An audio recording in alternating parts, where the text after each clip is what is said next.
سامنے سر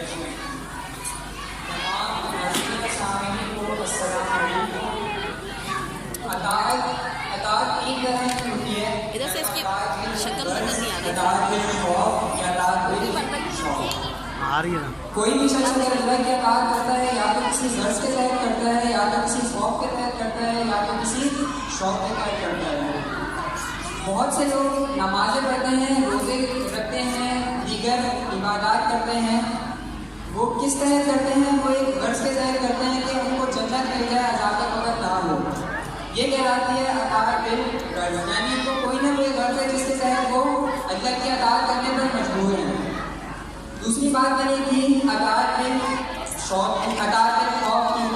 اطاعت بالخوف کیا ہے کہ عذاب قبر نہ ہو, پلسرات سے آسانی ہو, جہنم میں نہ ڈال دیے جائیں, کیونکہ یہ اطاعت بالخوف. یعنی آپ کو خوف ہے کہ آپ نے اگر اچھے اعمال نہیں کیے, جس طریقے پر اللہ اور اس کے رسول نے آپ کو زندگی گزارنے کا حکم دیا تھا اس طریقے پر آپ نہیں چلے, تو آپ کو یہ خوف ہوتا ہے کہ آپ جہنم میں ڈال دیے جائیں گے, آپ کو عذاب قبر سے گزرنا پڑے گا. تو یہ تمام چیزیں آ جاتی ہیں اطاعت بالخوف میں. تمام اطاعتیں اپنی طرف اچھی ہیں, تمام اطاعتیں اچھی ہیں, لیکن سب سے بہترین اور سب سے افضل اطاعت جو ہے وہ ہے اطاعت بالشوق. یعنی آپ کو نہ تو کوئی ڈر ہے نہ ہی کوئی خوف ہے, لیکن آپ کو اللہ کا عشق ہے, اس کی قربت حاصل کرنے کا جذبہ ہے, جس کے تحت آپ اطاعت کر رہے ہیں. یہ کہلاتی ہے اطاعت بالشوق. اسی طرح سے تعلیم بھی تین طرح کی ہوتی ہے, تعلیم بالخوف, تعلیم بالغرض اور تعلیم بالشوق. تعلیم بالغرض کیا ہے کہ اچھا رزلٹ آ جائے, اچھے مارکس آ جائیں تو ہمیں اچھے کالج میں ایڈمیشن مل جائے گا. جس فیلڈ میں ہم ایڈمیشن لینا چاہتے ہیں, جس فیلڈ میں ہم اسپیشلائزیشن کرنا چاہتے ہیں, اس فیلڈ میں ہم داخلہ لے سکتے ہیں, اچھی یونیورسٹی میں ایڈمیشن لے سکتے ہیں. جو سبجیکٹس ہمیں پسند ہیں ان سبجیکٹس کی طرف ہم جا سکتے ہیں. یہ کب ہوگا, یہ کس طرح ہوگا؟ یعنی آپ کو یہ غرض ہے کہ آپ کو اچھے کالج میں اچھے نمبر ڈالیں, والدین کا دل جیت لیں, والدین کو خوش کر دیں, والدین کا سر فخر سے بلند کر دیں. تو یہ تمام چیزیں کیا ہیں, یہ غرض ہے جس کے تحت آپ تعلیم حاصل کرنے کا جذبہ رکھتے ہیں.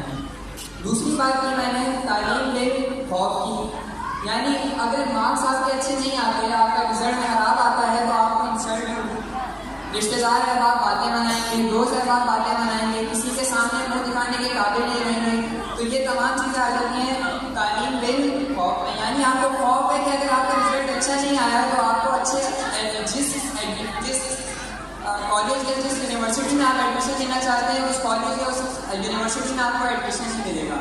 یہ تمام چیزیں جو ہیں یہ ساری آ جاتی ہیں ہمارے پاس تعلیم بالخوف میں. ہر طرح کی تعلیم اچھی ہے, لیکن سب سے بہترین, سب سے اعلیٰ اور جو سب سے افضل درجے پر فائز ہے وہ ہے تعلیم بالشوق. یعنی آپ کو نہ تو کوئی ڈر ہے, نہ ہی کسی بات کا خوف ہے, اور نہ ہی اس میں آپ کی کوئی غرض ہے کہ آپ تعلیم حاصل کرو گے تو اس وجہ سے کرو گے, لیکن آپ کو تعلیم حاصل کرنے کا جذبہ ہے, آپ کو شوق ہے کہ آپ تعلیم حاصل کرو, اپنے والدین کا نام سب سے فخر, اپنے والدین کا سر فخر سے بلند کرو. تو یہ کہلاتی ہے تعلیم بالشوق. اور الحمد اسکول کے اساتذہ جو ہے یہ کمال ہے, اور یہ ہماری کوالٹی ہے کہ یہاں کے اساتذہ جو ہیں وہ بچوں میں یہ جذبہ ابھارتے ہیں کہ ان کو تعلیم میں شوق پیدا ہو, تعلیم کا جذبہ انہیں پیدا ہو. اور یہ تمام جو ہے یہ کوالٹی ہے الحمد اسکول کے ٹیچرس سے, جو ہمیں دوسرے اسکولوں سے اور دوسرے اساتذہ سے ممتاز کرتی ہے. یہ کون ہے الحمد اسٹوڈنٹس؟ یہ وہ ہیں جو جانتے ہیں نو پین نو گین.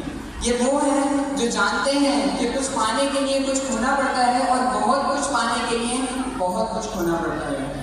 یہ بات میں نے یہاں اس وجہ سے کی ہے کیونکہ یہاں پہ جتنے بھی بچے بیٹھے ہیں ان میں میجورٹی جو ہے پوزیشن ہولڈرس کی ہے.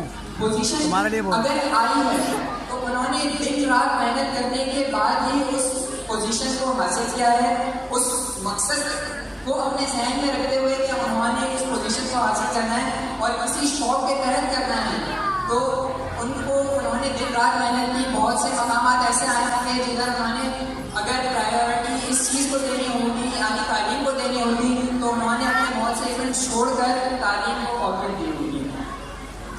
مائی ڈیئر اسٹوڈنٹ, آپ کی اس شاندار کامیابی اور کامرانی کے پیچھے جو اصل جن کی اصل محنت ہے وہ ہیں آپ کے اساتذہ اور وہ ہیں آپ کے پیرنٹس. آپ کے پیرنٹس نے آپ کی تعلیم و تربیت کے لیے بہت سی قربانیاں دی ہیں, بہت سے کام ایسے کیے ہیں, بہت سے معاملات میں انہوں نے کمپرومائزز کیے ہیں کہ آپ کو اچھی تعلیم ہو, آپ کی اچھی تربیت ہو سکے. تو آنے والی ہر سانس کے ساتھ ہی اگر آپ ان کا شکریہ ادا کریں تو وہ بھی کم ہے. والدین کے رول کو میں ایک اے سی جنریٹر کی مثال سے سمجھانا چاہوں گا. بہت سے بچے ایسے ہوں گے جو اے سی جنریٹر سے واقف ہوں گے, بہت سے لوگ ایسے ہوں گے جو جانتے ہوں گے, اور جو نہیں جانتے وہ اگر میری اس ایگزامپل پر غور کریں اور اس کے 2-3 الفاظ پر غور کریں تو وہ جو چیز میں سمجھانا چاہ رہا ہوں اس چیز کو بھرپور سمجھ جائیں گے.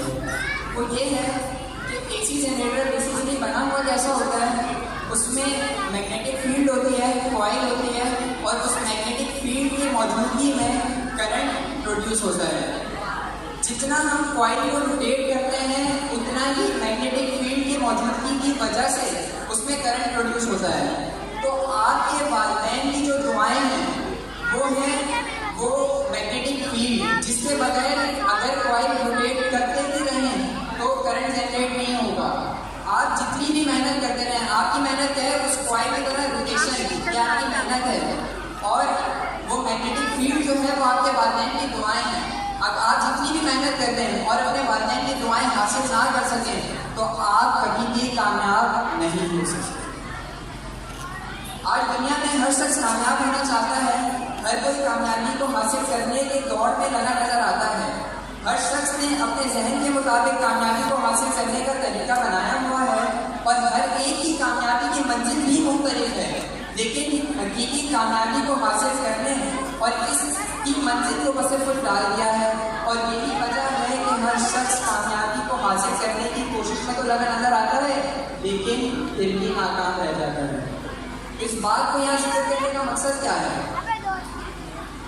جس مقصد کے تحت اللہ تبارک و تعالیٰ نے ہمیں اس کائنات میں بھیجا, ہماری تقریر فرمائی, ہم اس مقصد کو چھوڑ کر اس دنیا کی عیش و عشرت میں مصروف ہو گئے, اس دنیا میں مزے میں لگ رہے ہیں, جبکہ ہمارا مقصد یہ دنیا نہیں ہے. یہ دنیا, اس دنیا میں ہمیں اس لیے بھیجے گئے ہیں تاکہ جہاں ہمیشہ ہم نے رہنا ہے, جو جس پر کبھی پانی داری نہیں ہو سکتی, اس مقام کے لیے تیاری کرنے کے لیے ہمیں اس دنیا میں بھیجا گیا ہے. تو اللہ تبارک و تعالیٰ نے جس مقصد کے تحت ہمیں اس دنیا میں بھیجا ہے, ہماری تخلیق فرمائی ہے, ہمیں اس مقصد کو سمجھنے کی ضرورت ہے اور اس کے لیے کوشش کرنے کی ضرورت ہے کہ ہم جس مقصد کے تحت اللہ تبارک و تعالیٰ نے ہمیں پیدا فرمایا اس مقصد کو سمجھیں اور حقیقی معنی میں اس کو سر انجام تک پہنچائیں. آج جو بچوں کی پوزیشن نہیں آئی یا اگر آئی بھی ہے تو ان کی ایکسپیکٹیشنز کے مطابق نہیں آئی, تو وہ ہرگز مایوس نہ ہوں اور یہ نہ سوچیں کہ وہ نالائق ہیں اور والدین کا سر موٹر سے بلند کرنے میں ناکام ہو گئے ہیں, کیونکہ یہ رزلٹ آپ کے لائق یا نالائق ہونے کی دلیل نہیں ہے. اور میں ان پیرنٹس سے گزارش کرنا چاہوں گا جو اپنے بچوں کو پریشرائز کرتے ہیں کہ ان کو پوزیشن بھی چاہیے کہ پلیز ایسا نہ کریں, کیونکہ ہر انسان ایک جیسا نہیں, ہر انسان کو اللہ تبارک و تعالیٰ نے الگ خصوصیت سے نوازا ہے. تو اپنی سوچ کو بدلیے, جس چیز میں بچے کو شوق ہو اسے اس فیلڈ میں ڈالیں, کیونکہ وہ جو کام اپنے شوق سے کر سکتا ہے وہ آپ کی زبردستی سے نہیں کر سکتا. حضور اکرم صلی اللہ علیہ وسلم نے فرمایا, ماں کے پیروں تلے جنت ہے اور باپ جنت کا دروازہ ہے. آج کے اس دور میں ہم اپنی اولاد کو یہ آیت مبارکہ, یہ حدیث مبارکہ کو بڑے فخر سے سناتے ہیں اور اس قول کو فخر سے سناتے ہیں, لیکن کیا وجہ ہے کہ اللہ نے جو مقام انسان کے لیے رکھا ہے وہ کسی اور مخلوق کے لیے نہیں. انسان کو جو چیز دوسری مخلوقات سے ممتاز کرتی ہے وہ ہے تربیت, اور تربیت ہی وہ چیز ہے جو انسان کو دنیا اور آخرت دونوں میں کامیاب کرواتی ہے. آج بہت سے والدین یہ شکوہ کرتے ہوئے نظر آتے ہیں کہ ان کی اولاد جو ہے وہ نافرمان ہو گئی ہے, بڑوں کا ادب نہیں کرتی ہے, بڑوں سے بدتمیزی کرتی ہے, چھوٹوں کے ساتھ شفقت سے پیش نہیں آتی ہے. لیکن کیا کبھی ہم نے اس بات پر غور کیا ہے کہ ہم نے ان کی تربیت کے کس انداز میں کی ہے؟ کیا کبھی ہم نے اس بات پر غور کیا ہے کہ جس طریقے پر اللہ اور اس کے رسول نے ہمیں چلنے کو بولا تھا